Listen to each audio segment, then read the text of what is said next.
রহমতুল্লাহি ওবরকাত। কতখানি সত্য মিথ্যা আমি জানি না। বাংলাদেশ ক্রিকেট বোর্ড টি-20 বিশ্বকাপে খেলার জন্য ইন্ডিয়া যাবে না বলে বলেছে যে আমরা ইন্ডিয়া যাব না, যেহেতু ওখানে হলো আমাদের নিরাপত্তার অভাব এবং আমাদেরকে অপমান করেছে, এই জন্য আমরা যাব না। ইন্ডিয়া একটা পলিসি করতেছে যে 3টা ম্যাচ লঙ্কাতে খেলবে, শ্রীলঙ্কাতে খেলবে এবং একটা ম্যাচ ইন্ডিয়াতে খেলবে। তার মানে কি, ইন্ডিয়া বাংলাদেশ যে বলেছে যে আমরা ইন্ডিয়া যাব না, ইন্ডিয়া খেলবো না, 3টা ম্যাচ ওখানে দেবে, একটা ম্যাচ এখানে দেবে, যে তোমাদেরকে আমরা ইন্ডিয়ায় নিয়ে এসেই ছাড়বো। মানে ইন্ডিয়ান পলিসি।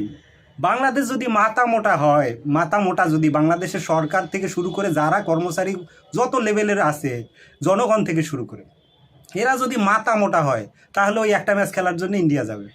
আর যদি মাথা ঠিক থাকে, ইন্ডিয়ান পলিসিকে কি করবে, সেটা প্রত্যাখ্যান করে যাবে না। কোনো ম্যাচ, একটা ম্যাচও খেলার জন্য ওখানে যাবে না। ইন্ডিয়ান করতেছি কি, আমরা তো 3টা ম্যাচ তোমাদেরকে লঙ্কাতে খেলাইতেছি, শ্রীলঙ্কাতে, আর একটা ম্যাচ এখানে ইন্ডিয়াতে খেলবা। তার মানে কি, তোমাদের ওখানে নিয়ে যেই ছাড়বে মোদি। এটা হলো ইন্ডিয়ান পলিসি। আর যদি তোমরা মাথা মোটা পলিসি করো তাহলে তোমরা যাবা।